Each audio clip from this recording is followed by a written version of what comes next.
bicara. Kami Tadi saya ingat ya, saya tadi kau diam menuduh. ketika Anda bicara, gitu. Kami Biar saya tidak jelaskan. menyimpulkan. Lah, Kami tadi tidak menyimpulkan.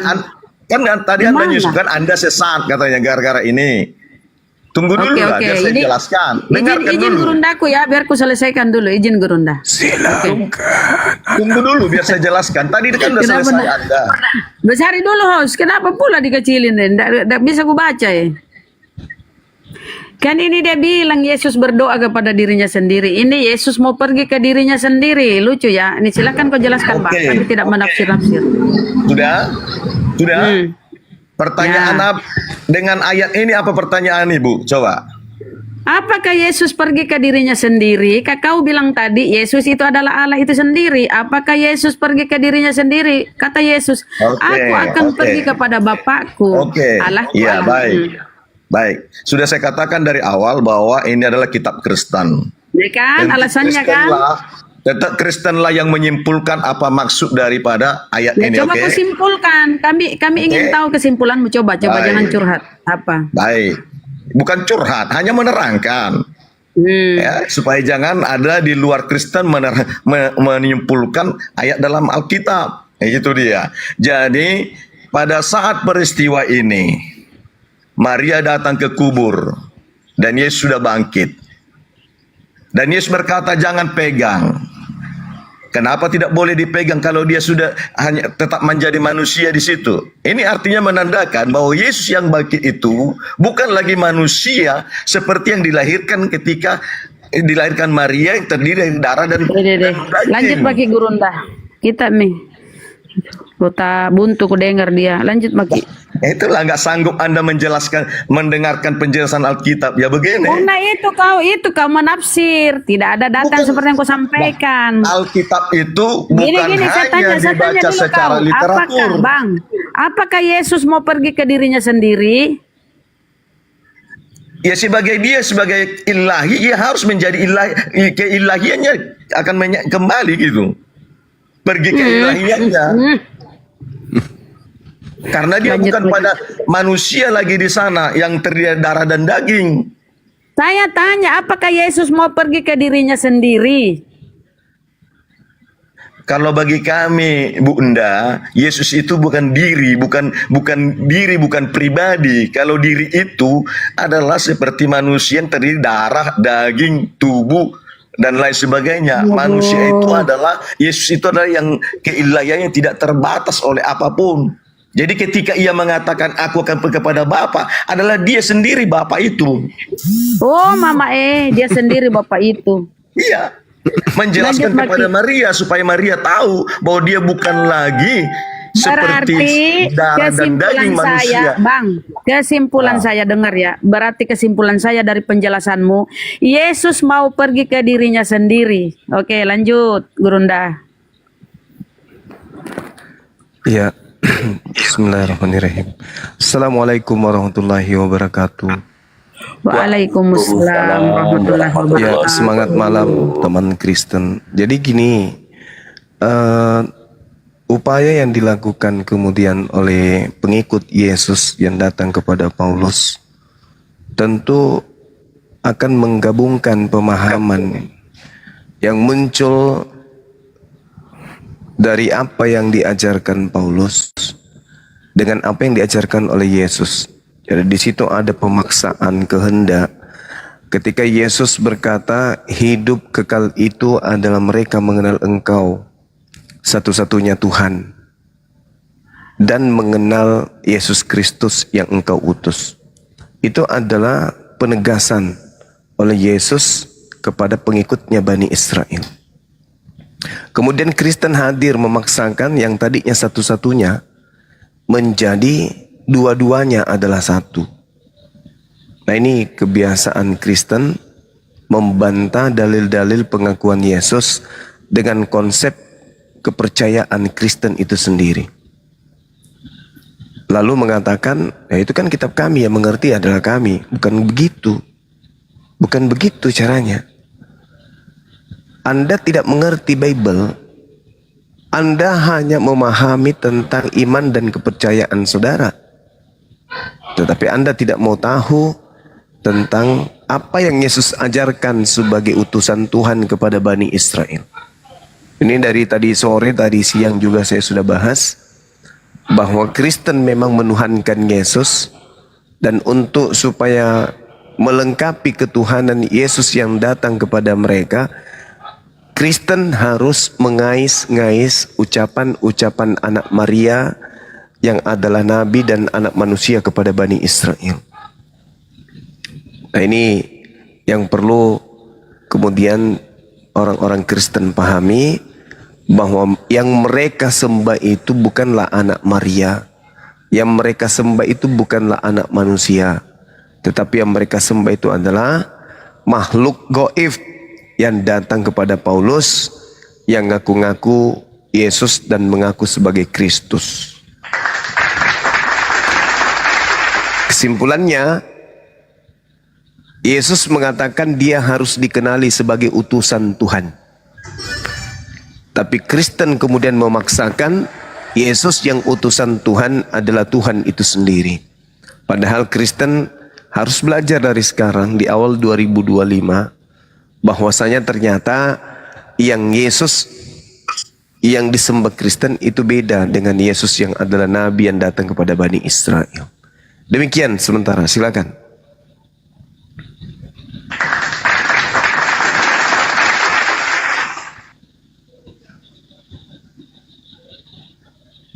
Ya, silakan dibantah buat teman-teman Kristen. Ini ada Tanggapi. Bagus nih. Martin, Gaul, silakan. Jangan di mute lah, biar bisa kita apa ya. Siapa yang mute? Gak ada. Nah itu tadi. Oke, saya tanggapi. Nah, Alkitab adalah, dan Kristen adalah satu kesatuan. Itulah iman Kristen. Entah apapun pandangan Islam tentang cara Kristen memahami Alkitab, itu seharusnya Islam tidak keberatan atau tidak sibuk gitu dia. Tidak mengurusi iman Kristen. Alkitab itu sudah mulai abad 1 sampai sekarang tetap itu yang diimani Kristen dan tidak berubah dengan cara bagaimanapun Anda menjudge-nya gitu loh. Jadi seharusnya buat aja pertanyaan isi Alkitab itu yang perlu apa ditanya yang tidak tahu gitu. Jangan mengatakan bahwa si yang dilahirkan si Maria dituhankan. Entah apapun itu dituhankan oleh Kristen dan apa segala macam. Itu namanya iman, itu tidak bisa dibatalkan. Tidak bisa dijudge oleh teman-teman Muslim gitu. Nanti sebaliknya kalau kami mengatakan, kami koreksi Nabi Anda, tentu Anda kan marah. Dan dikatakan apa namanya itu menghina, memfitnah dan lain sebagainya. Dijawab aja gitu. Gaul, jangan curhat, dijawab aja. Ini diskusi. Apa yang saya mau jawab? Ini bukan room curhat, diskusi yang Enggak. sehat. Pertanyaannya tidak ada, apa yang mau saya jawab gitu. Kristen mengimani bahwa Yesus itu adalah Tuhan dan juru selamat. Ya udah. Nah, itu dia. Ajaran itu yang dibangun oleh Kristen, Yesus adalah Tuhan itu sendiri. Itu diajarkan kemudian kepada seluruh bangsa, termasuk ke kami umat Islam, kan gitu. Nah, oleh karena itu kami juga terpanggil untuk mempelajari Bible. Ternyata di Bible itu ada dua Yesus. Yesus yang sembahan Kristen bukanlah anak Maria, dan Yesus yang datang kepada Bani Israel sebagai anak manusia itu bukanlah sembahan Kristen. Jadi yang disembah Kristen itu adalah oknum lain yang memakai nama Yesus. Sedangkan Yesus yang sebagai penginjil hanya mau dikenali sebagai utusan Tuhan saja. Kenapa? Jadi Yesus yang adalah nabi untuk Bani Israel berbeda dengan Yesus yang adalah sembahan orang Kristen. Itu adalah dua oknum yang berbeda. Oke, baik.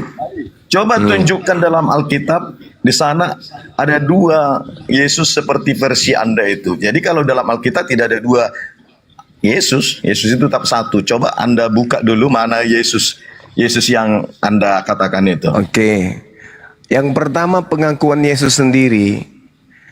Dunia harus tahu bahwa aku mengasihi Bapa dan Bapa bahwa aku melakukan segala sesuatu seperti yang diperintahkan Bapa kepadaku. Jadi Yesus itu senantiasa harus diketahui oleh siapa? Oleh dunia, bahwa dia adalah utusan Bapa yang senantiasa melakukan segala sesuatu yang diperintahkan Tuhannya untuk ia lakukan. Kata siapa? Kata Yesus. Jadi dunia harus tahu, orang Indonesia harus tahu bahwa Yesus itu adalah hamba Tuhan yang senantiasa melakukan segala sesuatunya seperti yang diperintahkan oleh Tuhannya kepadanya. Itu ucapan Yesus tuh, Yohanes 14 nomor 31. Tapi hari ini Kristen datang di Indonesia mengajarkan Yesus itu harus dikenali sebagai Tuhan itu sendiri, bertentangan dengan ajaran Yesus. Itu yang pertama. Kedua, di mana kemudian Yesus itu memberikan indikasi kuat bahwa ada Yesus palsu? Yang pertama, di dalam Lukas 21 nomor 8, waspadalah kepada Yesus palsu yang datang kepadamu dengan memakai nama Yesus dan berkata, akulah Yesus, waktunya sudah dekat, jangan kamu percaya. Kedua, Matius 24 nomor 4 nomor 5, waspadalah kepada penyesat yang datang kepadamu, yang mengaku sebagai, yang memakai namaku dan berkata, akulah Kristus. Waktunya sudah dekat, dia akan menyesatkan banyak orang. Menurut Yesus akan datang penyesat yang mengatasnamakan Yesus dan berkata, aku adalah Kristus. Tolong dipahami ini. Pahami bahwa Yesus berkata akan datang penyesat dengan memakai nama Yesus dan berkata, akulah dia, akulah Mesias. Paulus berkata apa? Galatia 1 nomor 11 nomor 12. Aku menerima Injil bukan dari manusia. Bukan manusia yang mengajarkan Injil kepadaku, tetapi aku menerima Injil dari pernyataan Yesus Kristus. Jadi yang datang kepada Paulus Yesus, betul, yang bukan manusia. Sedangkan yang datang kepada Bani Israel mengajarkan Injil, namanya juga Yesus, tapi adalah manusia. Beda. Kristen kemudian menggabungkan Yesus yang manusia dengan Yesus yang bukan manusia, sehingga punya konsep Yesus 100% manusia dan juga 100% Tuhan. Kenapa? Karena orang Kristen menggabungkan dua Yesus sekaligus. Dua Yesus sekaligus. Ini yang perlu saudara pahami, yang tidak pernah Anda pikirkan, bahwa ternyata memang betul kami ternyata menyembah Yesus yang bukan anaknya Maria. Silakan. Bang Golf, boleh saya satu? Oke, baik. Baik. Saya sekarang. Ya, jangan diganggu dulu yang lain ya. Silakan. Silakan. Oke, baik. Ini Bang Juma ini ya? Saya sendiri, Bang. Oke, Bang. Baik, Bang. Iya, saya kebetulan tahun 91 sampai 97 ada di Makassar, Bang. Oke. 91. Oh iya, lanjut. Iya. Nah, baik. Jadi begini Bang Juma. Silakan. Salam kenal ya. Saya gaul Salam saya. kenal. Saya banyak mendengar dari YouTube dan TikTok. Anda selalu berdakwah ya. Jadi begini, Bang. Itu adalah menurut Abang bahwa di dalam iman Kristen itu ada dua Yesus. Jadi yang Abang kutip tadi, Yesus yang pertama dan yang Yesus yang kedua bagi orang Kristen adalah sama. Satu. Itu dia. Jadi tidak ada dua. Kalau menurut Abang itu dua, ya kita kan tidak bisa memaksakan, namanya aja pendapat kan gitu kan. Tapi iman Kristen itu tidak. Satu Yesus. Nah, Anda perlu ketahui, Yesus itu di dunia ini ketika dilahirkan Maria sampai ia mati, kapasitasnya sebagai manusia. Dia dalam keadaan kemanusiaannya. Itu dia, Bang. Jadi setiap apa yang ia katakan, selama ia ada di dunia ini, itu kapasitasnya sebagai manusia. Itu, Bang. Sebagai kemanusiaannya lah yang dia lakukan semua dan dia kerjakan. Itu, Bang. Bukan kapasitas dalam keilahiannya. Sebab Alkitab mencatat keilahian atau Allah itu bagi kami, atau Tuhan Sang Pencipta Elohim itu tidak bisa diraba, tidak bisa dilihat manusia, tidak bisa dipandang atau tidak bisa bertatap muka dengan manusia. Gitu. Jadi keilahian Yesus itu pun tidak bisa ya manusia bertemu, berjumpa, berbicara, tidak, namanya keilahian. Ya, keilahian itu. Maka ketika ia dilahirkan di dunia sampai ia mati, dia adalah sedalam kemanusiaannya. Begitu, Bang. Iya, ada satu hal yang perlu dipahami di sini dulu ya, sebagai garis besar pokok utama di dalam pengajaran Bani Israel. Ketika kemudian di dalam kitabnya mereka, benarkah Tuhan akan berdiam ya di bumi bersama dengan manusia? Di dalam kitabnya Yahudi 2 Tawarik 6 nomor 18. Benarkah Elohim mau tinggal bersama manusia di atas bumi? Sesungguhnya langit, bahkan langit di atas langit, tidak dapat menampung Tuhan. Begitu juga diterangkan di dalam 1 Raja-Raja 8 nomor 27. Benarkah Tuhan itu akan diam? Tidak akan mungkin. Tidak akan mungkin. Tuhan itu akan tinggal di atas muka bumi ini. Sehingga Tuhan mengutus para utusannya. Diutuslah Yesus. Selesai permasalahan ketika Yesus terangkat ke langit. Setelah itu, beberapa puluh tahun setelah naiknya Yesus, muncul sosok yang diceritakan kemudian oleh Paulus di dalam Filipi 2 nomor 6, nomor 7, nomor 8. Dia datang, tidak mempertahankan kemudian ketuhanannya, kedewaannya, keteosannya, melainkan mengosongkan dirinya dan mengambil rupa manusia. Ini jelas bukan Tuhannya Bani Israel nih, perbuatan ini. Merubah dirinya menjadi manusia, lalu kemudian tunduk taat menjadi manusia sampai mati di atas tiang salib. Itu bukan Yesus anak Maria. Yesus anak Maria berkata di dalam Yohanes 8 nomor 42, Aku datang menjadi manusia bukan atas kehendakku sendiri, tetapi makhluk yang datang kepada Paulus, Filipi 2 nomor 6, nomor 7, nomor 8. Aku datang ke atas muka bumi ini mengosongkan diriku menjadi manusia atas kehendakku sendiri. Berbeda. Tolong dicatat itu. Yesus yang adalah nabi datang kepada Bani Israel. Aku datang di atas muka bumi ini bukan atas kehendakku. Makhluk yang datang kepada Paulus mengatakan, aku datang ke atas muka bumi ini mengosongkan diriku menjadi manusia atas kehendakku. Dari sini aja kita sudah melihat kacamata keilmuan dan ilmu logika sehat kita mengantarkan kita kepada satu konsep, bahwa ternyata ada dua Yesus. Yesus yang adalah manusia yang tidak bisa berbuat apa-apa dari dirinya sendiri, dan Yesus yang berkuasa atas dunia ini. Pergilah ke seluruh dunia, kepadaku telah diberikan kuasa di dunia. Pergilah, jadikanlah seluruh bangsa menjadi pengikutku. Itu bukan anak Maria. Itulah yang dikatakan Yesus kepada Bani Israel.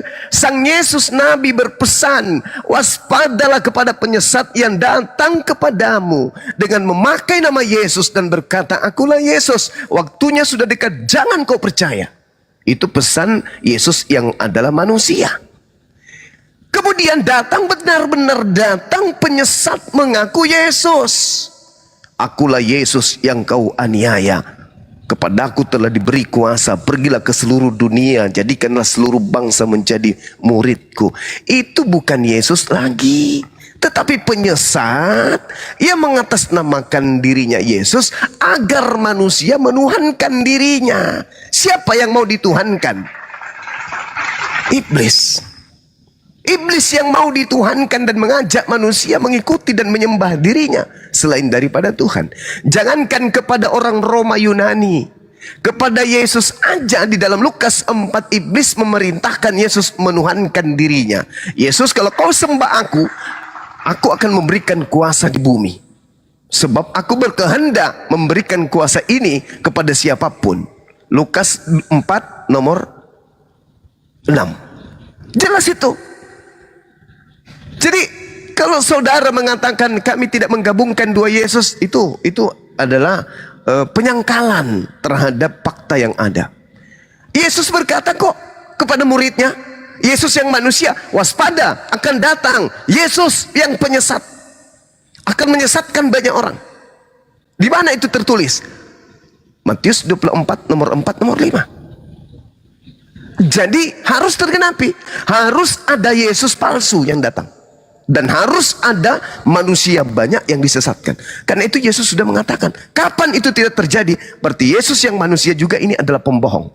Tapi ternyata terjadi. Benar-benar datang penyesat mengaku Yesus, dan benar-benar banyak pengikutnya, yaitu Kristen. Kristen agar tidak diketahui bahwa dia penyembah roh-roh, maka Kristen mencoba mengambil dan mengklaim Yesus yang nabinya Bani Israel, yang datang kepada Bani Israel mengajarkan Injil kepada Bani Israel, itu dianggap adalah yang mereka ikuti. Padahal Matius 7, 22, 23, Kristen diusir oleh Yesus yang adalah nabi. Apa dikatakan? Pada hari terakhir nanti banyak orang memanggil aku Tuhan, bernubuat, mengusir setan, bermujizat pakai namaku. Pada saat itulah aku akan berterus terang kepada mereka, enyahlah daripadaku, aku tidak mengenal kalian, kalian adalah pembuat kejahatan. Tuh, si Nabi Yesus yang dituhankan mengusir Kristen. Itu fakta terdata di dalam Bible. Nah, silakan saudara. Oke, baik, Bang Juma. Silakan, Bang. Dan ini sudah ada mulai abad pertama hingga sekarang, ya.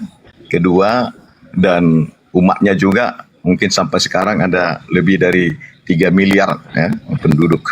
Artinya tidak seperti yang abang katakan itu, bahwa Kristen memiliki dua Yesus. Seperti saya katakan tadi, itu adalah versi daripada Bang Juma dengan memenggal-menggal ayat-ayat dalam Alkitab. Tadi sudah saya katakan bahwa Yesus yang dilahirkan Maria dan sampai kematiannya di dunia ini, dia dalam kemanusiaannya.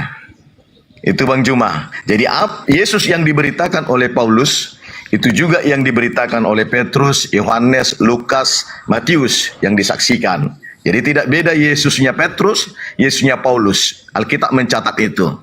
Jadi kalau kita baca dengan seksama keseluruhan Alkitab, maka kita akan dapat mengetahuinya itu. Jadi kalau kita penggal-penggal, kita comok ini, kita comok, lalu kita cocok logikan, ya paslah yang Abang Juma itu. Ya, dan ayat-ayat yang Bang Juma sebutkan tadi, ya semua ada dalam Alkitab. Benar itu, benar. Tapi tidak seperti narasi atau kesimpulan Bang Juma itu kesimpulan dalam Alkitab. Begitu Bang Juma. Nah, terakhir Bang Juma. Tadi sudah abang kutip Alkitab yang mengatakan mengusir orang Kristen yang berseru-seru memanggil Tuhan, Tuhan. Berarti Yesus mengklaim bahwa dirinya Tuhan. Ya, karena dikatakan kamu memanggil aku, berseru manggil aku Tuhan, Tuhan, Tuhan. Nyalah kamu yang melakukan kejahatan. Nah, kan gitu kan? Berarti dalam ini mengkonfirmasi bahwa Yesus sendiri mengatakan Tuhan. Ya, padanya. Nah, gitu Bang Juma. Jadi di dalam Alkitab Kristen dan iman Kristen, Yesus hanya satu. Dilahirkan manusia sebagai manusia dalam kemanusiaannya dan bangkit kembali dari kematian, bukan lagi dia darah dan daging seperti manusia seperti kita ini. Begitu Bang Juma. Jadi manusia benar nabi, utusan. Ya, Yesus benar utusan, benar nabi. Bukan hanya itu saja. Dalam Alkitab Yesus juga disebut singa, guru, raja damai. Nah, dalam kapasitasnya sebagai manusia. Itu Bang Juma. Oke, baik. Jadi yang saudara sampaikan ini, ketika Yesus memiliki banyak gelar, tak ada satupun gelar Yesus yang bermasalah, kecuali gelar ketuhanan. Nah, kenapa Yesus mengatakan tidak setiap orang yang memanggil aku Tuhan. Sebenarnya saya cuma mengikuti narasi Bible. Di situ bukan Tuhan, di situ Tuan, kurios dalam bahasa aslinya. Jadi memang ada dua kelompok yang memanggil Yesus ini Tuan. Kelompok yang pertama adalah murid asli Bani Israel, memanggil Yesus Tuan. Kelompok yang kedua adalah kelompok di luar Bani Israel, juga memanggil Yesus Tuan. Dan dua kali lebih jahat lagi di mereka, karena dari Tuhan menjadi Tuhan. Itu dulu. Jadi ada dua kelompok yang berbeda. Nah, kelompok yang satu ini adalah kelompok Bani Israel yang memanggil Yesus Tuhan dan melakukan kehendak Bapa. Apa itu? Hukum Taurat. Sedangkan kelompok yang kedua memanggil Yesus Tuhan tapi tidak melakukan kehendak Bapa. Sampai-sampai ketika dia diusir, apa kata mereka? Bukankah kami bernubuat, mengusir setan, bermujizat pakai namamu? Ya itu kata Yesus, enyahlah daripadaku, kalian semua adalah pembuat kejahatan. Aku tidak mengenal kalian. Kenapa demikian? Lah, karena aku ini adalah nabi, utusan Tuhan untuk kaumku Bani Israel. Kalian siapa rupanya? Kalian siapa? Kalian bukan Bani Israel, kata Yesus. Aku tidak mengenal kalian, enyahlah daripadaku. Kalian semua adalah pembuat kejahatan. Kenapa pembuat kejahatan? Masakan iya Tuhan datang kepada Nabi Nuh, kepada Nabi Lot, bagaimana Tuhan ganasnya menghancurkan kaum daripada nabi-nabi tersebut. Tiba-tibanya di zaman Kristen, Tuhan datang justru menjadi bayi. Tiba-tiba menjadi bayi, tiba-tiba dibunuh oleh makhluknya sendiri. Kok berbeda? Ketika Nabi Lot, ketika Nabi Nuh, Tuhan menghancurkan segala apa yang ada pada zaman itu. Kok tiba-tibanya dia di zaman Kristen, Tuhannya datang jadi bayi, mati, dibunuh, lalu kemudian keluar dari kubur menjadi Tuhan. Kok bisa kayak gitu? Ilmu dari mana? Itu ilmu yang didapatkan oleh Paulus dari makhluk yang mengaku Yesus. Roma 14 nomor 9. Untuk itulah Yesus mati, agar dia bangkit dari kubur untuk menjadi Tuhan. Coba. Itu menjadi Tuhan. Setelah dia menjadi Tuhan, pengikutnya bernama Kristen. Setelah pengikutnya ini kemudian hidup di zaman modern, hidup di zaman serba canggih, yang tidak mungkin kemudian ada Tuhan nuzul menjadi manusia, mati keluar dari kubur menjadi Tuhan. Maka untuk menutupi itu, Kristen mencoba mengalihkan bahwa yang menjadi Tuhan kami adalah Yesus yang datang di tengah-tengah Bani Israel. Padahal itu bukan. Yesus yang datang ke tengah-tengah Bani Israel, tadi saya sudah mengatakan, dunia harus tahu. Berarti dunia harus tahu bahwa Yesus itu adalah utusan Tuhan. Yesus yang datang kepada Bani Israel itu harus diketahui bahwa dia adalah utusan Tuhan. Kok tiba-tiba ada kelompok dari barat mengatasnamakan Kristen dan mengatakan bahwa Yesus itu adalah Tuhan. Makanya diusir dan dikatakan sebagai pembuat kejahatan. Sebab selama dia penginjilan, tidak pernah kemudian dia mengatasnamakan Kristen, tidak pernah kemudian dia membacakan buku-buku yang dijadikan sebagai panutan oleh orang Kristen untuk menuhankan sosok yang bernama Yesus ini. Nah, inilah yang ingin saya katakan kepada saudara. Silakan, mungkin Anda tidak menyadari bahwa Anda menjadi Kristen karena bisikan-bisikan dari makhluk yang mengaku Yesus tersebut. Sedangkan poin entry-nya adalah di dalam 2 Yohanes 1 nomor 7. Siapakah penyesat itu? Bukankah dia yang pergi ke seluruh dunia, yang tidak mengaku Yesus datang sebagai manusia? Itulah penyesatnya, itulah antikristusnya. Tanya Paulus. Paulus, ya paman, aku mau tanya. Ya, silakan. Kamu menerima Injil dari Yesus? Ya. Datang kepadamu sebagai manusia atau bukan? Bukan. Tuh terjawab kan? Terjawab kan? Siapakah penyesat itu? Bukankah dia yang pergi ke seluruh dunia yang tidak mengaku Yesus datang sebagai manusia? Wahai Paulus, Yesus yang datang kepadamu datang sebagai manusia atau bukan? Bukan katanya. Terjawab. Jadi penyesatnya adalah yang mengaku Yesus datang bukan sebagai manusia. 2 Yohanes 1 nomor 7. Siapakah penyesat itu? Bukankah dia yang pergi ke seluruh dunia yang tidak mengaku bahwa Yesus datang sebagai manusia? Yesus datang kepada Paulus bukan sebagai manusia, tertulis dalam Galatia 1 nomor 11 nomor 12. Tergenapi. Nah, itu. Kemudian yang terakhir, kalau Anda mengatakan bahwa saya mencomot-comot, saya mencomot data, saya mencomot ini, padahal saya tidak ngerti karena itu bukan Bible saya. Oke, tanya kepada Yesus. Yesus, ya paman, aku pingin tanya samamu. Apa kawan? Kamu pernah ke bumi? Ya, sebagai apa? Penyampai firman. Oke. Segala firman yang engkau sampaikan itu cakupannya apa? Kau itu Tuhan atau utusan Tuhan? Apa kata Yesus? Bang Suma, ya paman, hidup di zaman modern kan? Yes, ada internet kan? Yes, kau baca di dalam Yohanes 17 nomor 8 yang ditulis oleh wartawan yang mengumpulkan berita-berita tentang peristiwa yang terjadi tentang aku dan murid-muridku.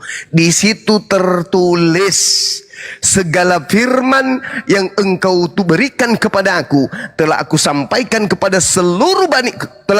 kepada Bani Israel, dan mereka telah menerimanya dan mereka percaya bahwa engkaulah yang telah mengutus aku. Rupa-rupanya setelah seluruh firman Yesus sampaikan kepada muridnya, rupa-rupanya muridnya percaya kalau Yesus itu utusan Tuhan. Titik. Titiknya besar. Titiknya besar. Seperti bola kasti. Jadi tidak bisa lagi Anda mengatakan comot. Karena Yesus sendiri mengaku, segala firman yang engkau berikan ya Tuhan, telah aku sampaikan kepada murid-muridku ya Tuhan. Dan mereka telah menerimanya ya Tuhan. Dan mereka tahu dengan benar ya Tuhan, bahwa engkaulah yang telah mengutus aku. Berarti seluruh firman yang diterima oleh murid Yesus mengantarkan murid Yesus percaya kalau Yesus ini adalah utusan Tuhan. Titik. Seperti bola kasti, titiknya besarnya. Beberapa tahun kemudian berjalan, tiba-tiba muncul sekte baru mengatakan Yesus itu Tuhan. Rupa-rupanya sekte baru ini mengatakan Yesus itu Tuhan. Yesus yang dimaksud bukanlah yang utusan Tuhan, tetapi Yesus lain yang datang kepada Paulus, yang mengajarkan Paulus untuk mengajarkan kepada seluruh manusia untuk menjadi pengikutnya. Dan itu bukan anak Maria. Silakan Bang Anda cari, membuktikan kepada kami umat Islam, adakah Yesus melakukan ajaran ketika datang di tengah-tengah Bani Israel agar pengikutnya ke gereja? Adakah Yesus melakukan pengajaran agar murid-muridnya makan babi? Adakah Yesus melakukan pengajaran agar kemudian merasulkan Paulus? Adakah Yesus mengajarkan agar mereka tidak bersunat? Adakah kemudian Yesus mengajarkan agar mereka beribadah menyembah Yesus? Adakah? Anda tidak akan bisa temukan. Semua itu muncul dari Paulus melalui Yesus yang palsu untuk Anda tuhankan. Itulah yang Anda praktekkan hari ini. Jadi Anda diusir oleh Yesus yang asli karena Anda menyembah atas nama Yesus, tetapi yang Anda sembah adalah makhluk yang datang kepada Paulus yang bukan anak Maria. Demikian.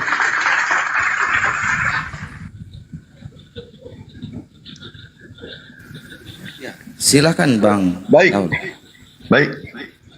Nah, tadi dari awal sudah saya katakan, Yesus itu datang ke dunia ini benar, diutus oleh Allah Bapa, ya, Elohim, ya, diutus dalam kemanusiaannya sebagai nabi, dan sudah saya katakan tadi macam-macam gitu ya.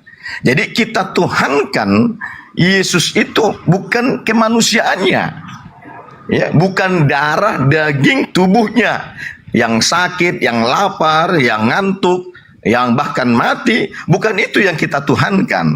Yang kita tuhankan adalah keilahian Yesus itu. Keilahiannya. Firman yang sudah menjadi manusia, kitab Yohanes pasal 1 ayat 1 dan seterusnya itu. Nah, itulah keilahian, itulah yang kita tuhankan. Jadi yang kita tuhankan bukan darahnya, bukan dagingnya, bukan tubuhnya, bukan Bang Juma. Yang iman Kristen itu di dalam Yesus itu, yang itu keilahiannya itulah yang kita tuhankan. Dialah sang pencipta, dialah sang penguasa, dialah jadi hakim nantinya. Karena tidak ada manusia atau nabi pun yang bisa menentukan Anda ke surga atau Anda ke neraka. Itu hanya ada haknya dari Elohim, ya, sang penguasa, sang pencipta. Itu hanya yang berhak menentukan siapa yang masuk ke surga, siapa yang ke neraka, bukan nabi.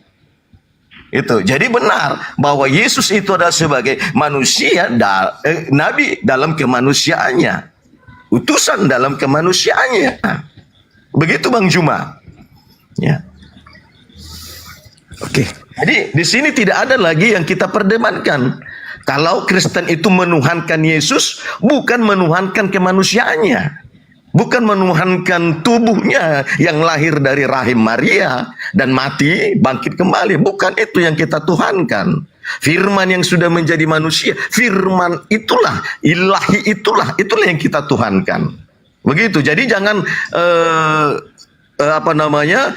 membahas Alkitab ini mencoba menjas iman Kristen itu tentang Yesus sebagai Tuhan dan Juru Selamatnya. Oke Bang, oke. Jadi terima kasih ya teman-teman, kita saksikan ya, ada 3.000 di YouTube juga ribuan yang memandang kita berdiskusi. Alhamdulillah malam ini saudara kita Kristen mengakui bahwa yang mereka sembah itu adalah bukan Yesus yang manusia. Berarti bukan nabi. Berarti bukan nabi yang datang kepada Bani Israel yang mereka sembah. Kan itu yang kubahas Bang. Yang kalian sembah itu adalah makhluk yang datang kepada Paulus, yang bukan manusia. Berarti sudah benar Anda mendukung apa yang saya sampaikan secara Anda tidak sadar. Yang kami sembah adalah bukan kemanusiaannya. Lah memang bukan Yesus yang manusia itu yang Anda sembah. Yang Anda sembah adalah makhluk yang bukan manusia yang datang kepada Paulus. Yohanes 5 nomor 36. Ada kesaksianku yang lebih penting dari kesaksian Yohanes.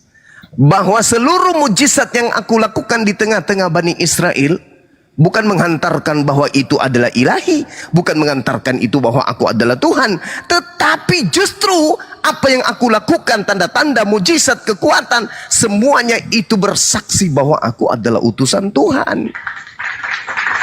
Jadi memang berbeda.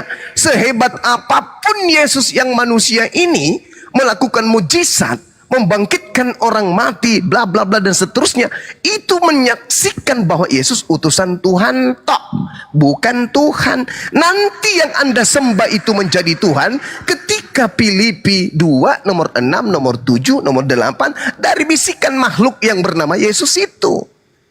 Dia datang mengosongkan diri, tidak mempertahankan ketuhanannya, melainkan mengosongkan diri, lalu mengambil rupa hamba, lalu menjadi manusia, lalu taat, bahkan taat sampai mati di atas tiang salib.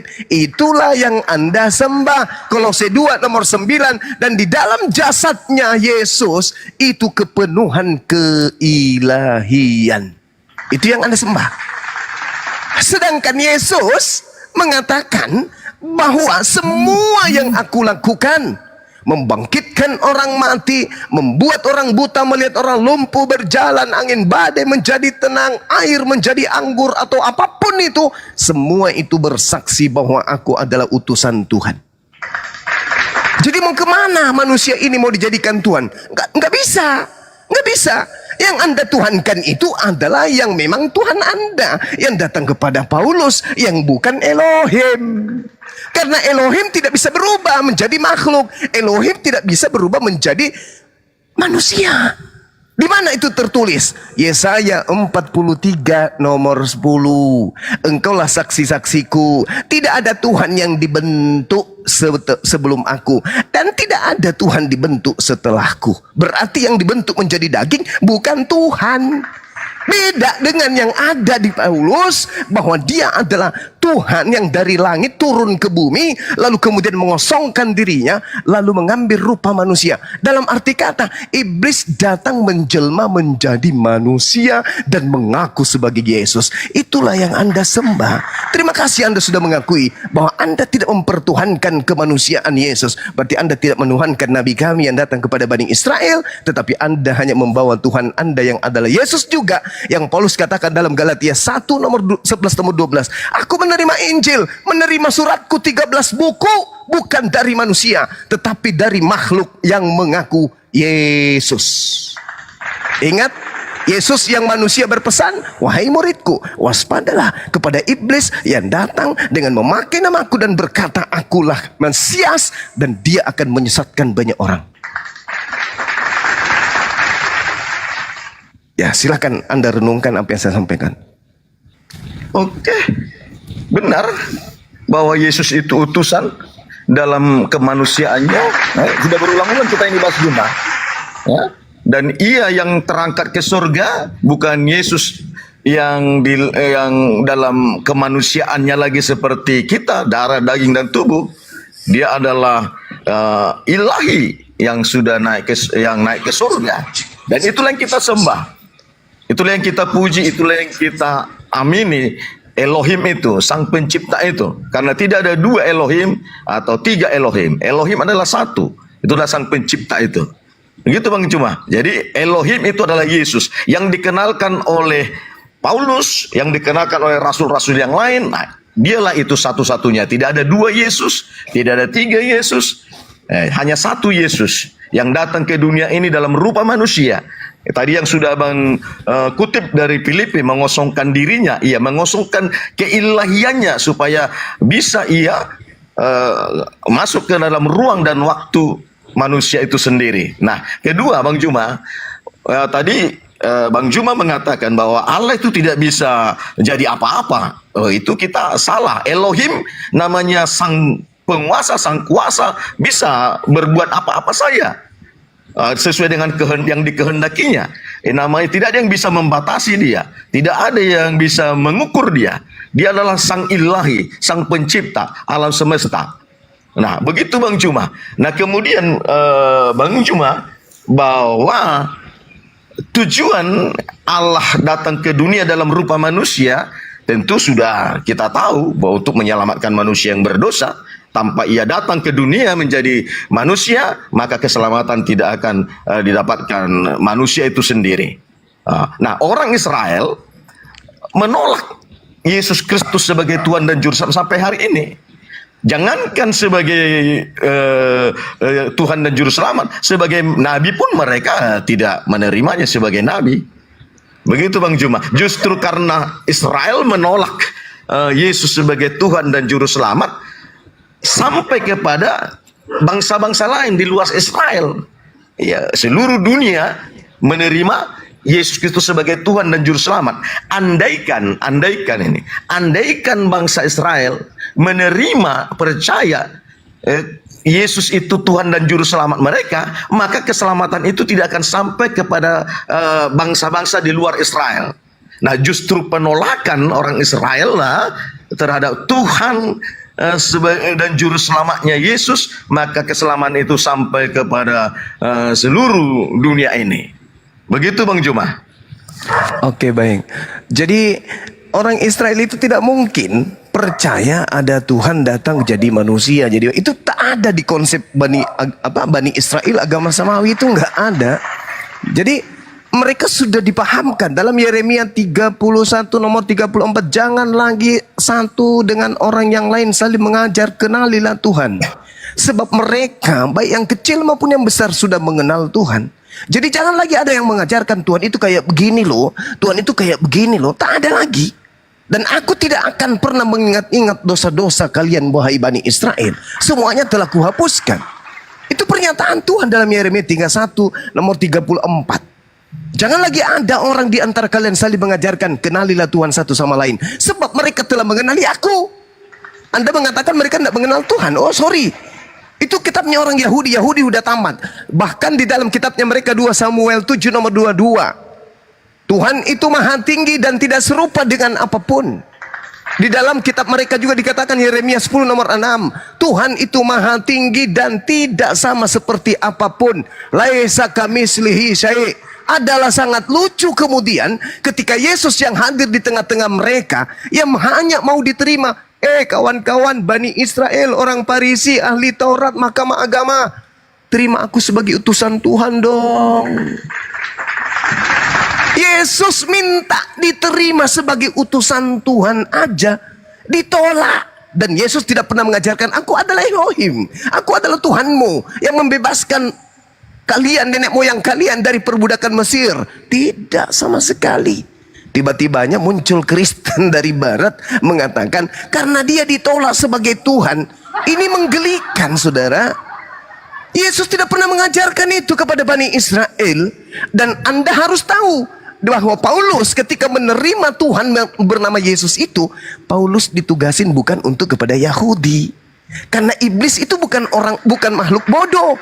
Iblis itu orang cerdas. Iblis tahu orang Yahudi tidak akan mungkin mau terperdaya untuk yang kedua kalinya. Ingat, Bung, bagaimana iblis datang mempengaruhi kemudian ketika Nabi Musa menerima Torah di atas gunung Sinai. Iblisnya datang, hei kaumnya Nabi Musa, buatlah patung dari emas, jadikanlah itu Tuhanmu. Gagal. Mereka mampu, iblis-iblis ini mampu membuat kemudian kaumnya Nabi Musa untuk menyembah Tuhan benda mati berupa berhala, patung lembu dari emas. Tapi itu tidak lama. Mereka meninggalkan. Iblis kecewa. Alamak, kaumnya Nabi Musa meskipun mereka tegar tengkuk, mereka tetap percaya Nabi Musa itu utusan Tuhan dan ada Elohim sebagai Tuhan meskipun mereka tidak taat. Gimana ini? Oh, tunggu, kita tunggu waktu yang tepat. Lahirlah Yesus. Disinilah iblis kemudian melakukan aksi yang sangat dahsyat. Bagaimana dia bukan lagi menjadikan Tuhan itu penggantinya sebagai patung lembu, tapi menjadikan Tuhan itu digantikan kemudian dengan makhluk yang bernama Yesus. Iblis berhasil, pengikutnya banyak. Separuh dari keturunan Adam itu menjadi Kristen. Pahami itu dulu, Bung. Jadi kalau saudara mengatakan Tuhan kami datang jadi manusia, keluar dari kubur jadi Tuhan. Ingat, mengenai keluar dari kubur, Yesus di dalam Matius 12 ketika ditanya oleh orang-orang Farisi dan ahli Taurat, mereka bertanya kepada Yesus, Guru, berikanlah satu tanda kepada kami. Apa jawab Yesus? Angkatan jahat ini minta satu tanda. Angkatan jahat loh. Dan tidak akan diberikan satu tanda apapun kecuali tanda bangkit dari kubur. Coba Anda baca Matius 12 nomor 38 sampai nomor 40. Mereka minta tanda. Orang jahat ini, angkatan jahat ini minta tanda. Dan tidak akan diberikan satu tanda apapun kecuali tanda Yunus. Sebab Yunus 3 hari 3 malam dalam perut ikan, demikian juga anak manusia akan berada di perut bumi 3 hari 3 malam. Artinya pada hari ketiga anak manusia akan bangkit dari kubur. Dan itu adalah tanda bagi angkatan jahat. Murid-murid Yesus angkatan jahat gak? Enggak. Berarti dia enggak dikasih tanda itu? Enggak. Mana buktinya, Bang Suma? Jangan cerita tanpa data. Bukti bahwa angkatan jahat tidak termasuk murid Yesus. Dan murid Yesus tidak diberi tanda bangkit pada hari ketiga. Tengok. Di dalam Lukas 24 nomor 9, nomor 10, nomor 11, nomor 12. Apa yang terjadi di sana, Bung? Ketika kemudian perempuan-perempuan itu datang di hari Minggu di kubur. Dia tidak menemukan mayat Yesus. Datanglah mereka kemudian melaporkan kepada murid-murid ke-11 murid ini. Apa aksi mereka? Apa reaksi mereka dari laporan perempuan? Mereka tidak percaya dan mengatakan itu adalah omong kosong. Meskipun demikian, nomor 12 yang Anda baca, meskipun demikian, Petrus pagi-pagi buta masuk ke dalam kubur dan menemukan hanya ada kain kafan, tidak ada jasad, dan berkata dalam hatinya, apa ya yang sedang terjadi? Artinya Petrus dan kawan-kawan murid Yesus tidak diberi tanda Yunus. Tidak ada tanda angkatan jahat diberikan kepada mereka. Tapi sekiranya angkatan jahat yang datang ke kubur, dia datang melihat, wow, halilintar, rupa-rupanya benar-benar dia bangkit dari kubur, haleluya. Maka angkatan jahat akan menyembahnya. Kenapa? Karena betul-betul keluar dari kubur. Tapi sang murid yang asli mengatakan apa? Apa yang sedang terjadi ya? Kok dia tidak ada di kubur? Kenapa demikian? Anda baca Markus 14 nomor 50. Ternyata murid-murid Yesus pada saat penangkapan semuanya lari meninggalkan Yesus. Tak ada yang melihat tragedi selanjutnya. Nah itu, ketika Anda mengatakan bangkit dari kubur itu adalah bukti bahwa dia sudah Tuhan. Ingat saudara, Yesus sudah menubuatkan angkatan jahat adalah orang bangkit dari hari ketiga menjadi Tuhan bagi angkatan jahat. Yesus sudah tak ada di bumi. Yesus sudah terangkat. Yang keluar dari kubur itu adalah Helal bin Zakar. Anda boleh baca dalam Yesaya 14 nomor 12, nomor 13, nomor 14, nomor 15. Engkau naik ke awan-awan, ingin menyamai, ingin menyetarai, ingin membandingi Tuhan Sang Yang Maha Tinggi. Akan tetapi sebaliknya, ke dalam kubur engkau dilemparkan oleh Elohim. Dan ingat, ketika Yesus mengatakan bahwa iblis akan dilemparkan keluar, pertanyaannya, iblis dilemparkan dari mana? Anda baca dalam Yohanes 12 nomor 31. Sekarang berlangsung penghakiman atas dunia ini. Sekarang juga penguasa dunia ini akan dilemparkan keluar dari goa, dari kubur. Yang masuk ke dalam kubur adalah iblis. Yang dimasukkan jasadnya ke dalam kubur adalah pengganti dari Yesus. Keluar dari kubur, dilemparkan dari kubur, menjadi Tuhan bagi orang-orang jahat. Inilah yang terjadi. Sehingga penyembah-penyembah makhluk yang keluar dari kubur ini, kata Yesus di akhir zaman, enyahlah daripadaku, kalian adalah pembuat kejahatan. Angkatan jahat perbuat kejahatan. Angkatan jahat kasih simbol bangkit pada hari ketiga. Kristen diusir, dikatakan sebagai pembuat kejahatan. Sinkronisasi itu terjadi. Tinggal akal sehat yang difungsikan. Demikian. Oke.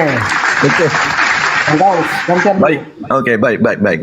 Jadi terima kasih Bang Juma ya dan teman-teman lain sudah sangat giat membaca Alkitab ya.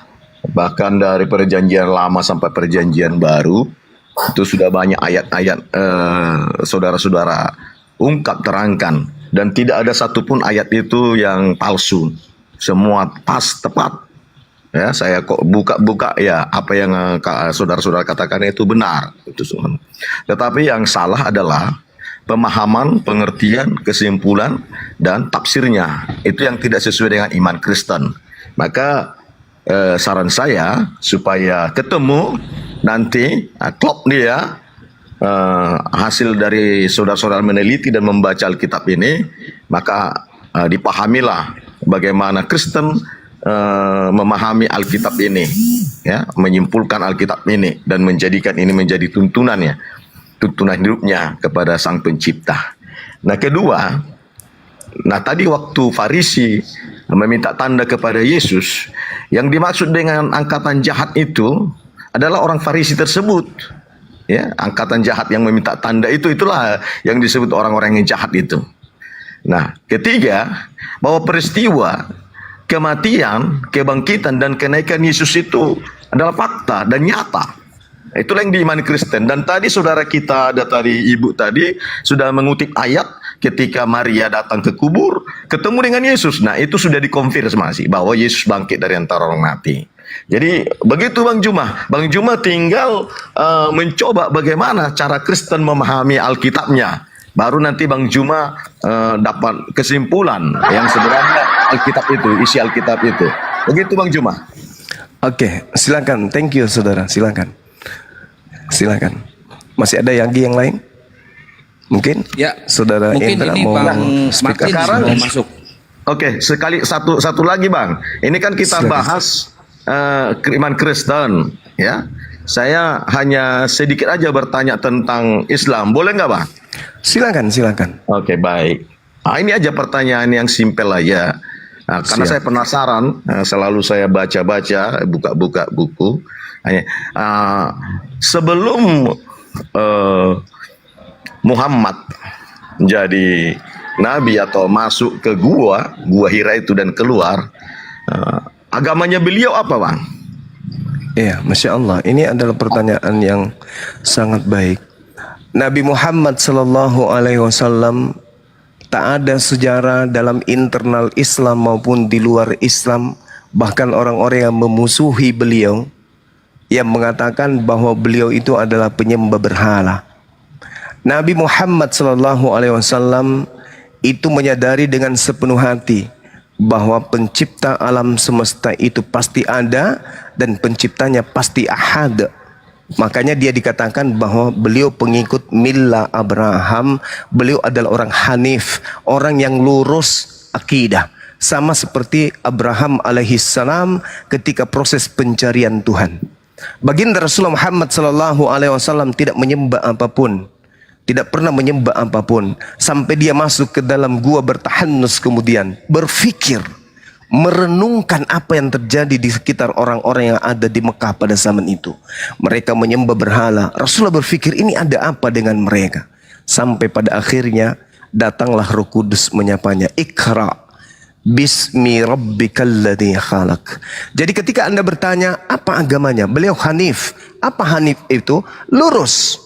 Tidak menyembah berhala, hanya mengakui dalam hatinya bahwa ada Tuhan. Ada Tuhan yang menciptakan alam besar ini. Tetapi dia kemudian tidak melakukan sesuatu yang dilakukan oleh bangsa jahiliyah pada saat itu, yaitu menyembah berhala-berhala yang ada di Ka'bah. Nah itu bang, beliau tidak Yahudi, beliau tidak Nasrani, tetapi beliau Hanif. Apa Hanif itu? Lurus di dalam memandang bahwa Tuhan itu ada dan tidak mungkin Tuhan itu adalah makhluk atau benda mati. Demikian. Oh, jadi beliau tidak beragama sebelum masuk dan keluar dari Gua Hira. Artinya, lalu dari mana dia mengenal adanya Allah atau dalam Islam Allah? Dari mana? Karena kalau dia tidak beragama, tidak menyembah apa-apa, hanya dalam hatinya, dari mana dia ketahui ada sang pencipta atau Allah itu sendiri, gitu Pak? Iya, baik. Jadi di Islam itu punya konsep jelas ketika Allah menyatakan diri. Jangankan Nabi Muhammad, orang-orang ateis aja sadar Tuhan itu ada. Pencipta langit dan bumi itu pasti ada. Dan pencipta itu kemudian di dalam Islam dikenal dengan nama Allah. Dikenali dengan nama Allah, dengan nama-nama yang dan memiliki sifat-sifat yang lain. Al-Quran datang kepada baginda Rasulullah Muhammad sallallahu alaihi wasallam. Sanurihim ayatina fil afaq wa fi anfusihim. Aku akan memperlihatkan kepada mereka tanda-tanda keberadaan kami, kebesaran kami di segenap penjuru alam semesta dan pada diri mereka sendiri. Jadi Rasulullah mentadaburi itu. Rasulullah mengakui bahwa ada hakikat yang maha besar, ada hakikat yang maha kuasa, ada hakikat yang maha suci. Hakikat inilah kemudian yang beliau sebut dengan nama Allah. Maka kami menyembah Allah yang tidak sama seperti makhluk, yang hakikatnya tidak sama seperti ciptaan. Jadi Tuhan kami itu bang, maha melihat, maha mendengar. Contoh misalnya, saya masuk ke dalam kamar, saya kunci kamarnya dari dalam. Lalu saya teriak, wahai Tuhanku yang maha besar, wahai Tuhanku yang maha kuasa. Pasti Tuhan pencipta alam semesta ini mendengar. Tapi kalau yang lain masuk ke dalam kamar memanggil, wahai Yesus, sang pencipta mengatakan, ini Tuhanku, salah sembah yang disembah adalah makhlukku anak Maria. Nah, itulah makanya kalau di Islam Tuhan itu tidak bisa dilihat, tapi keberadaan Tuhan itu bisa kita sadari, ada. Makanya Allah mengatakan sanurihim ayatina fil afaq wa fi anfusihim.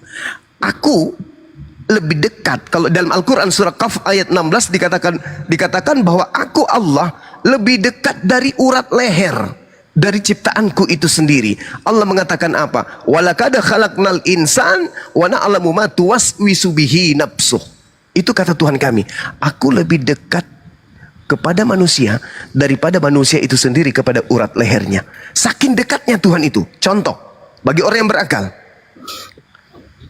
kita makan makanan yang sama masuk ke dalam tubuh kita. Dalam tubuh kita ini ada beberapa organ, tangan, jantung, limpa, dan seterusnya. Gigi termasuk bagian tubuh, rambut bagian tubuh. Tapi kenapa alis kita atau bulu mata kita tidak memanjang seperti rambut? Siapa yang menahan itu? Kita? Mustahil. Orang tua kita? Mustahil. Pemerintah? Mustahil. Itulah Allah yang menjaga diri manusia. Walaqad khalaqnal insan wa na'lamu ma tuwaswisu bihi nafsu. Aku ada di dalam diri manusia. Aku tahu apa yang dibisikkan oleh hati mereka. Wa nahnu aqrabu ilaihi min hablil warid. Dan aku lebih dekat daripadanya dibandingkan dia kepada urat lehernya. Jadi kami tidak perlu menunggu mana Tuhannya. Tuhan itu mana ya? Oh, itu Tuhan kita lahir tanpa ayah. Islam itu tidak begitu. Islam mengenal Tuhannya dari dirinya sendiri. Mustahile ibu bapak kita yang menyusun. Ini kuku, ini jari, ini siku, ini lengan, ini perut. Bukan orang tua kita yang menyusun itu. Dan bukan juga kita yang menyusun itu. Bahkan sejak kita dilahirkan sampai hari ini kita mampu berdiri dan menyombongkan diri di hadapan para manusia. Dan bahkan sombong di hadapan pencipta kita. Kita tidak tahu apa itu suara kita.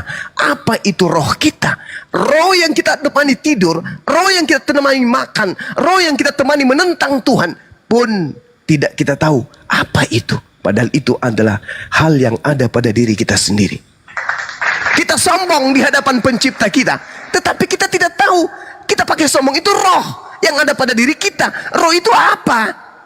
Sampai hari ini tak ada manusia yang tahu apa itu roh yang ada dalam dirinya sendiri. Yang tidur bersamanya, makan bersamanya, menangis bersamanya, sombong kepada penciptanya bersamanya. Tapi jangankan kemudian dia bisa mengetahui untuk melihat roh yang ada pada dirinya saja. Kagak ada, kagak bisa. Itulah Tuhan. Walaqad khalaqnal insana wa na'lamu ma tuwaswisu bihi nafsu. Wa nahnu aqrabu ilaihi min hablil warid. Aku ada pada dalam dirimu lebih dekat dari urat lehermu. Jadi kita tidak perlu kemudian mencari Tuhan. Oh, Tuhan itu mana ya? Nggak perlu. Inilah yang diadakan oleh baginda Rasulullah Muhammad sallallahu alaihi wasallam sampai Roh Kudus datang kepadanya. Iqra, bacalah bismi rabbikal ladzi khalaq, dengan nama Tuhanmu yang telah menciptakan. Khalaqal insana min 'alaqa, yang telah menciptakan dirimu dari segumpal darah. Itu. Jadi beda agama samawi dengan agama ardi, agama buatan manusia. Tuhannya, sembahannya harus kudu dilihat. Harus kudu ada, ditatap, dipandang, dipegang, diraba, dicium. Itu agama ardi, itu agama aliran kepercayaan. Sedangkan akal dicipta oleh Allah, disimpan pada manusia agar manusia ini bisa menemukan Tuhannya. Jadi akal sudah cukup bagi kita untuk sampai kepada Tuhan. Makanya umat Islam itu bersaksi, asyhadu alla ilaha illallah. Aku bersaksi, aku berikrar, aku teguh pendirian bahwa tidak ada Tuhan selain Engkau ya Allah. Kenapa demikian? Aku melihat alam semestamu, aku melihat tubuhku, aku melihat udara, aku melihat angin, aku melihat pohon, aku melihat laut, aku melihat gunung. Dan sungguh ini pasti adalah ciptaanmu. Tidak mungkin ciptaan manusia, tidak mungkin ciptaan makhluk. Ini adalah kemegahan yang engkau ciptakan kemudian. Maka aku bersaksi engkau pencipta segala-galanya. La ilaha illallah. Jadi Tuhan tidak mesti turun menjadi bayi. Oh pada hari ini telah lahir Tuhan di kota Daud. Tepuk tangan yang meriah. Itu bukan kayak gitu. Makanya Yesus mengajarkan apa? Kasihilah Tuhanmu dengan akal budi, bukan dengan iman. Iman itu adalah hal yang menetas dari akal. Setelah dia lolos dari akal, baru iman. Jangan imani dulu, akal tidak cocok. Jadinya muncul akal-akalan. Oh itu kenapa dia mati? Karena itu sisi kemanusiaannya. Padahal sisi keilahiannya tidak begitu. Itu akal-akalan. Kenapa? Karena kudu terlanjur Kristen lebih dulu. Tidak pakai akal. Kalau di Islam tidak. Islam selaras dengan akal. Tidak bisa bertentangan akal dengan Islam, dengan Al-Quran itu nggak bisa. Sedangkan imannya Kristen terlanjur diimani. Semisal gini, ada sebuah aqua isinya air raksa, tapi diimani sebagai air aqua, air putih. Sudah terlanjur diimani, mungkin mana? Setiap orang dikasih minum mati, masuk neraka. Setiap ada orang minum mati pasti. Tapi sudah diimani. Ini aqua loh, mau mengatakan racun, gengsi. Karena udah terlanjur diimani. Di Islam tidak. Islam itu harus dengan akal dulu, diteliti dengan akal dulu. Setelah rasionya, keseimbangannya itu ada antara wahyu dan akal, barulah muncul yang disebut disebut iman. Seperti itu, Bung. Jadi kalau berbicara mengenai Tuhan, jangan tanya ke Islam. Tuhan itu seperti apa Tuhannya? Islam itu Tuhannya laisa kamitslihi syai', tidak serupa dengan apapun. Jangankan melihat Tuhan kita manusia ini, alat yang kita pakai, indera yang kita pakai untuk menelaah warna hitam, hijau, coklat, kuning dan seterusnya, pendek, tinggi, gemuk, kurus, untuk menilai objek-objek itu disebut mata. Jangankan melihat Tuhan pencipta langit dan bumi, melihat benda yang paling terdekat dengan sumber penglihatan manusia berupa mata, yaitu kelopak mata saja kita tidak bisa lihat, apalagi yang menciptakan. Apa benda yang paling dekat dengan biji mata? Pelupuk mata, bisa kita lihat? Tidak bisa. Berarti mata kita ini punya kelemahan. Yang punya kelemahan mau melihat yang tak ada batasnya, itu mustahil. Maka kata ihsan, prinsip ihsan dalam Islam adalah sembahlah Tuhan. Sembahlah Tuhanmu seakan-akan engkau melihatnya. Dan jika engkau tak mampu melihatnya, sesungguhnya Tuhanmu itu melihatmu. Makanya umat Islam itu kalau ibadah, Allahu Akbar, wahai dikau yang maha besar. Alhamdulillahi Rabbil Alamin, segala puji dikau Tuhan alam semesta. Ar-Rahmanir Rahim, yang maha pengasih lagi maha penyayang. Itu Islam itu menyembah gitu, seperti itu. Jadi terus, tidak perlu Tuhan dengar enggak? Tuhan maha mendengar. Anallaha sami. Bagaimana cara dia mendengar? Allah maha mendengar. Ya, Anallaha sami. Dari mana kau tahu? Pencipta langit dan bumi ini Anda ragukan kalau dia itu maha mendengar. Anda ini manusia atau kambing? Pencipta kita ini pasti maha mendengar. Itu udah pasti itu. Anda berdoa kepada Yesus, yang mendengarkan adalah Tuhan penciptanya Yesus, bukan Yesusnya. Dengar. Anda harus bisa menjelaskan kalau dia tidak serupa dengan Tuhan itu tidak serupa dengan makhluk. Iya, kalau dia tidak serupa, bagaimana dia bisa mendengar? Kalau saudara. Anda mengatakan jangan batasi Tuhan. Tapi sekarang Anda ingin membatasi Tuhan dengan memiliki kuping kayak Anda. Kuping Anda itu usianya paling 60 tahun. Udah soak. Udah nggak bisa lagi mendengar. Dan paling jarak pendengaran Anda itu 300 meter.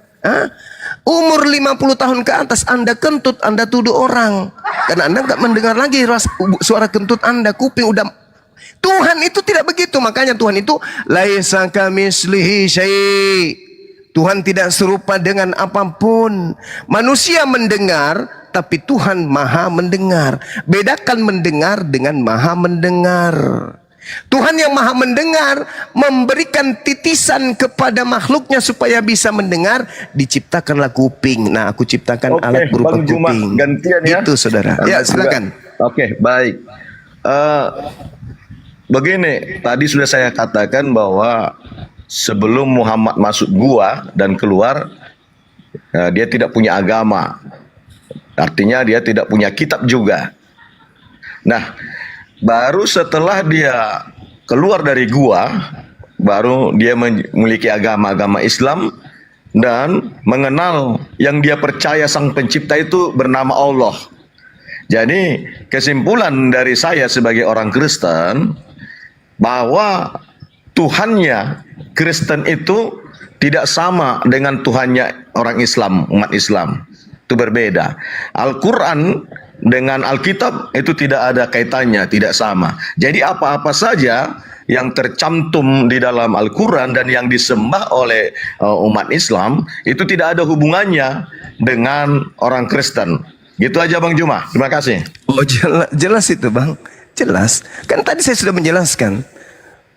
Saya sudah menjelaskan, yang kalian sembah itu adalah makhluk yang datang kepada Paulus. Sedangkan yang kami sembah adalah hakikat yang disembah oleh Nabi Yesus. Beda, sembahan kita memang beda, Bang.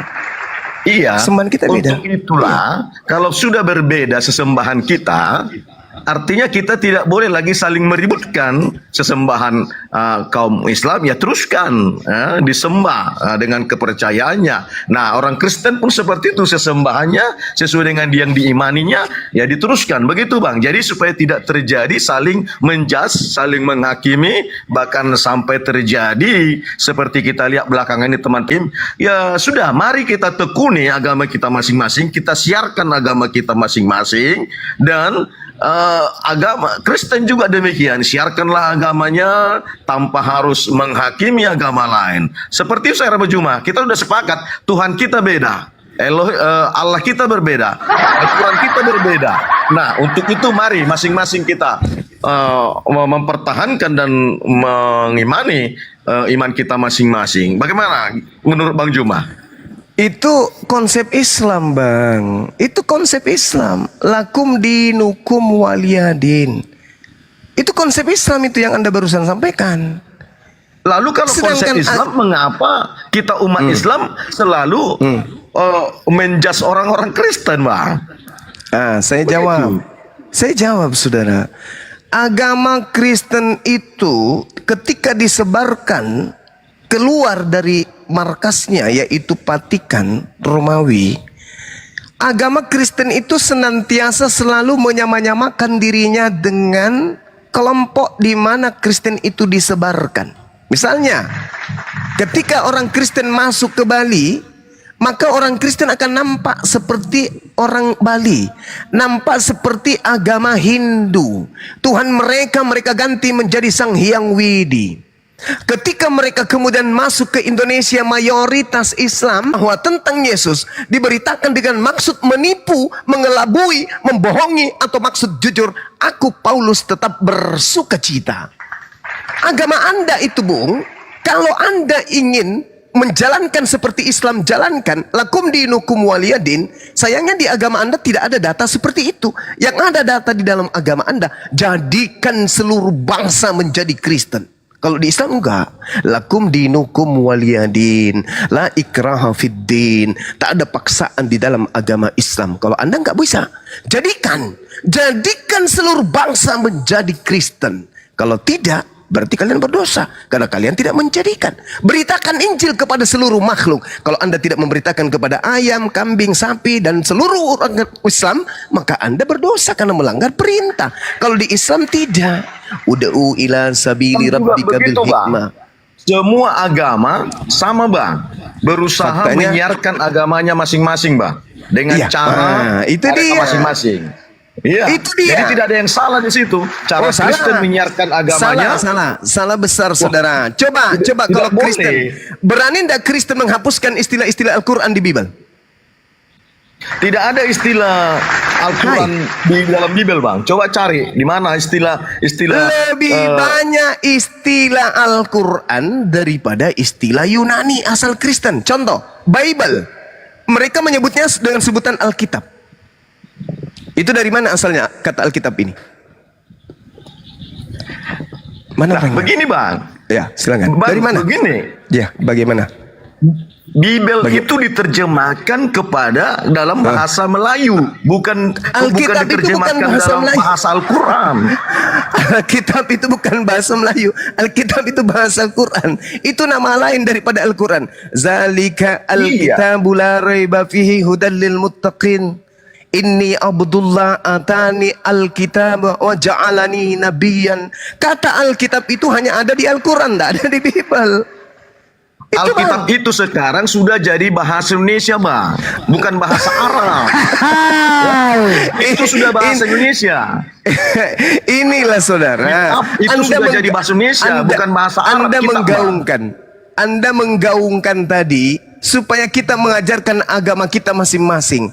Oke, saya setuju. Inilah tujuan kami hadir di sini. Karena Kristen secara lembaga, secara Bible, sekolah tinggi teologi, itu menyerang habis-habisan Islam. Bahkan kemudian para murtadin misionaris itu menggunakan simbol-simbol Islam di dalam mengajarkan agama yang datang dari Barat tersebut. Makanya kami hadir. Nah, itu Jadi- salah bang, itu narasi abang salah. Kristen Salah. tidak memakai lambang-lambang Islam untuk menyiarkan agamanya. Kata Tapi siapa? Kristen Kata siapa? menyiarkan agamanya Kata sesuai siapa? dengan tempatnya yang dituju. Contohnya Indonesia. Sekolah tinggi teologi ada ajaran Islamologi. Apa tujuannya ajaran Islamologi di situ? Menghantam semua akidah Islam di dalamnya. Yang baru-baru viral ini, STT Nias. Apakah Anda buta? Bagaimana kemudian STT sekolah tinggi yang mencetak nanti pendeta, pastor, itu sudah dipersiapkan untuk menghina, menistakan agama Islam. Dunia Apakah Anda sadar akademis, itu? dunia akademis itu berhak itu mempelajari apa saja bang. Namanya akademis itu berhak mempelajari apa saja. Sama dengan kita Islam. Islam juga mempelajari tentang Kristen. Anda semua. Di mana? Lembaga apa di Islam yang mempelajari tentang Bible? Lembaga apa? Ada bang? Ya, seperti Anda ini, Anda kan mempelajari Bible. Saya ini hadir Dan teman-teman yang lain mempelajari akibat Bible. dari ulah Kristen itu sendiri. Tapi secara lembaga, Demikian juga jawaban kami bang. Kristen apa? Coba. Mana duluan? Kemudian coba Anda lihat terjemahan Al-Quran. Ada nggak istilah Kristen di situ? Ada nggak istilah Kristen di sana? Ada nggak? Istilah Kristen ada nggak di Al-Quran, di terjemahannya? Ada nggak? Anda lihat di dalam Bible. Saya hitung yang saya ingat ya. Pertama, kata Allah, Nabi, Rasul, Roh, berkat, saleh, syafaat, imam, iman, jemaah. Kemudian apa lagi? Mujizat. Roh, kudus. Apa lagi? Mujizat, apa lagi? Malaikat, apa lagi? Iblis, apa lagi? Ayat, apa lagi? Alkitab, apa lagi? Wahyu, apa lagi? Ilham, apa lagi? Maut, apa lagi? Jin, apa lagi? Rasul. Semuanya ada dalam Bible. Diambil dari Al-Quranul Karim. Kenapa Kristen tidak berdiri sendiri? Kenapa harus menyamakan dirinya? Kenapa harus menjadi serigala nyamar domba? Kenapa? Sedangkan kami, iya kata salib, itu semua diambil dari Quran itu. Kenapa tidak menggunakan istilah-istilah Yunani, asal usul Kristen? Karena agama Kristen ini memang punya niatan seperti apa yang dibisikkan oleh makhluk yang ngaku Yesus. Pergilah ke seluruh dunia. Jadikanlah begitu, seluruh manusia menjadi pengikutku. Sudah saya katakan dari awal bahwa bahasa Indonesia itu banyak akar bahasanya dari Arab. Seperti sawat, seperti iman dan lain sebagainya. Itu sudah jadi bahasa Indonesia. Saudara, sudah bahasa baku. Dan itu ada di KKBI. Dan itulah diterjemahkan ke dalam Alkitab. Jadi bukan mengambil yang dalam Al-Quran. Al-Quran sendiri bahasa aslinya adalah bahasa Arab. Di dalam Alkitab tidak ada bahasa Arab kecuali Alkitab yang berbahasa Arab. Astagfirullah. Sama dengan Allah. Coba tes Allah menyimak. itu Rasul bukan itu bahasa apa? Coba Dengar, tes. Allah itu Iya. bukan bahasa Coba. Arab. Rasul itu Allah apa, itu Bang? bahasa Indonesia. Coba kita buktikan ya. Rasul itu apa itu Rasul? Bahasa Indonesianya Rasul apa? Ada nggak bahasa Indonesia Rasul? Utusan. Utusan. Kenapa nggak pakai utusan? Katanya di Indonesia kan, kok diarabkan? Iya, Rasul itu kan sudah jadi bahasa Indonesia sekarang itu. Siapa bilang? Ya kita Bapak lah. Presiden Coba- merasulkan coba gubernur ke buka. Pulau Bali. Coba buka.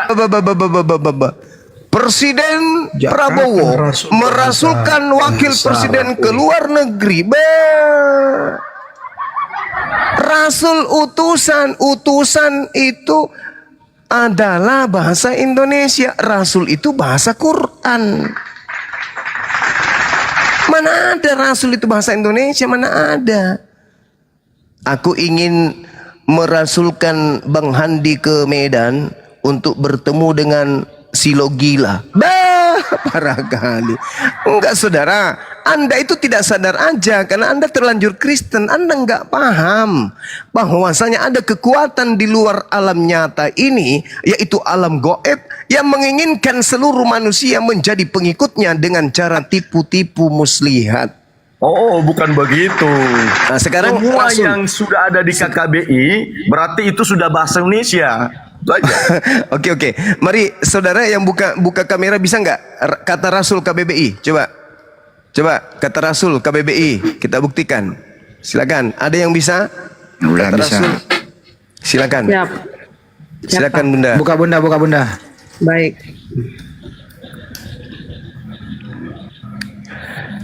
Silakan.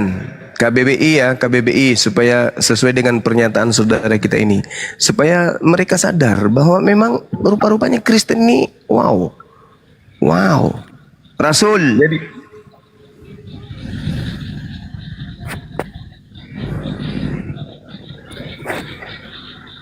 Silakan. Rasul adalah nabi.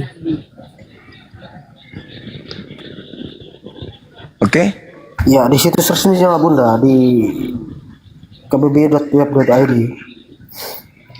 Bukan di situ, itu hasil pencarian. Karena Bukan di situs resminya. Jadi itu aja Bang Cuma. Semua Apa itu, dalam Bang? Alkitab Kristen di Indonesia ini itu kami klaim adalah bahasa Indonesia.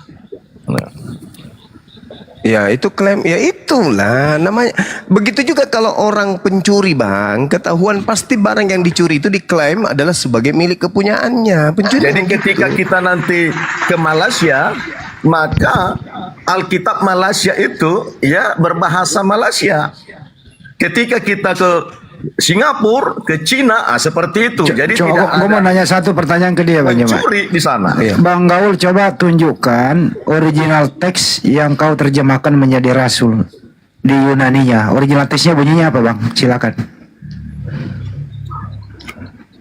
Saya tidak punya komputer Bang, tidak punya data. Saya hanya pakai handphone biasa satu aja ini. Bisa Anda mendengarkan penjelasan Bang Juma? Anda kan nggak bisa menjawab. Silakan Bang Juma, original teksnya apa di Yunaninya? Apostolos, Apostol diterjemahkan ke bahasa Indonesia apa ya? utusan. Kenapa jadi Rasul? Nah itu dia. Nah, Rasul itu sudah menjadi bahasa Indonesia. Siapa bilang Rasul itu bahasa Kita, Bang. Indonesia? Kita kan di Indonesia. Loh, Setiap utusan yang berbau agama itu, ya adalah Rasul. coba Anda menarasikan Anda mengutus anak Anda kuliah ke luar negeri. Coba Anda kan Nah, ganti itulah kata harus kita Rasul. bisa bedakan, Bang. Lah, Utusan ini artinya dipakai kata Rasul itu tidak masuk dalam susunan bahasa Indonesia. Rasul itu hanya dipakai untuk bahasa kitab suci. Dan kitab suci yang menggunakan kata Rasul itu hanya kitab suci umat Islam. Kristen Lata. Coba, saya mengutus, saya merasulkan anakku kuliah di luar negeri. Kan lucu, Bang. Jangan memaksakan sesuatu yang sudah nyata. Akui saja bahwa memang Kristen ini bunglon. Coba Anda baca di dalam kitab saudara, di dalam 2 Korintus, ya. 1 Korintus. Tadi 1 sudah 1 Korintus berapa itu? 1 Korintus 9. Korintus 9 nomor 20 21. Itu cara Paulus itu mengajarkan itu begitu. Coba kita baca ya 1 Korintus 9 nomor 20. Demikianlah bagi orang Yahudi aku menjadi seperti orang Yahudi, supaya aku banyak memenangkan orang-orang Yahudi. Bagi orang-orang yang hidup di bawah hukum Taurat, aku menjadi seperti orang yang hidup di bawah hukum Taurat. Sekalipun aku sendiri tidak hidup di bawah hukum Taurat, supaya aku dapat memenangkan mereka yang hidup di bawah hukum Taurat. Bagi orang yang tidak hidup di bawah hukum Taurat, aku menjadi seperti orang yang tidak hidup di bawah hukum Taurat. Sekalipun aku tidak hidup di luar hukum Tuhan, karena aku hidup di bawah hukum Kristus, supaya aku dapat memenangkan mereka yang tidak hidup di bawah hukum Taurat. Ini cara agama Anda. Itulah yang ditiru sekarang agama Islam, Bang. Cara itulah. Iya, makanya sekarang Al-Quran diterjemahkan dalam bahasa Indonesia, diterjemahkan dalam bahasa Inggris, diterjemahkan ke berbagai bahasa. Meniru itulah bang, supaya agama ini dapat diterima orang lain. Begitu. Jadi abang sebenarnya mengikuti apa yang cara Alkitab atau Kristen. Pernah saudara melihat kami umat Islam tampil seperti orang Kristen? Pernah kalian melihat ustadz kami seperti pendeta? Pernah. Kalau pendetamu tampil seperti ustadz itu banyak. Dengar, Kok Bang. nipu Tadi kayak gini? sudah saya katakan. Nipu kok Anda gitu kali ambil. Bang? Nipu kok gitu kali? Bukan Ya. menipu. Cara Lah, itu sekarang- juga telah dilakukan umat Islam. Mana ada di mana-mana umat Kenapa, Islam Pak? itu, di mana-mana umat Islam itu kitabnya Al-Quran masih sudah tetap diterjemahkan ori. dari berbagai Itu bahasa sekarang. diterjemahkan tetapi ada aslinya. Tujuannya- Justru tujuannya apa? Kitabmu itu apa? Kitabmu mana aslinya kitabmu? Jangan kau jadi ribut kamu kalau aja. sudah Kristen ada berlebihan juga sekali aslinya. bodohnya. Kamu kalau sudah berlebihan Kristen sekali ada aslinya. stupidnya. Saya kadang kasar kalau terlalu bodoh orang menyesatkan. Kitabmu itu tidak ada original teksnya. Justru Ada kitabmu. Mana coba tunjukkan Bibelmu. Coba kau buka kamera. Google aja bang. Google buka aja. Iya. Udah kau turun. Kau ke gereja, colok pantat pendeta, jilat jarimu setelah turun. Jangan ajari saya kurang ajar. Udah bagus-bagus saya sopan samamu, tapi karena kau itu ternyata setan, kau iblis, kau bohong besar di sini, menghancurkan kemudian harapan orang Kristen, kau mendebat baik, rupa-rupanya kau ujung-ujungnya adalah pendusta besar, penipu besar yang memutarbalikkan keadaan. Kitabmu diterjemahkan kemana-mana, meninggalkan kemudian cangkangnya, seperti kalomang yang meninggalkan cangkang. Itulah kitabmu.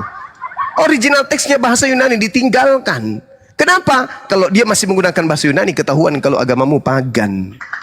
Makanya ditinggalkan bahasa Yunani itu dan kemudian menggunakan bahasa di mana dia pergi. Kalau Islam kagak, Islam tetap Al-Quran. Kemanapun Al-Quran pergi, tetap disertai dengan original teksnya. Itulah Islam.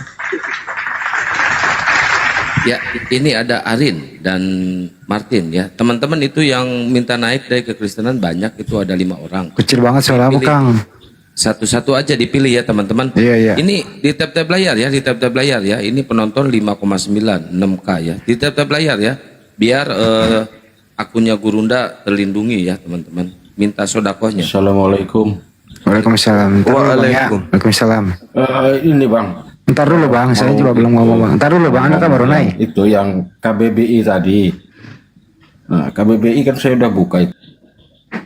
Iya Bang Martin. Silakan. Bible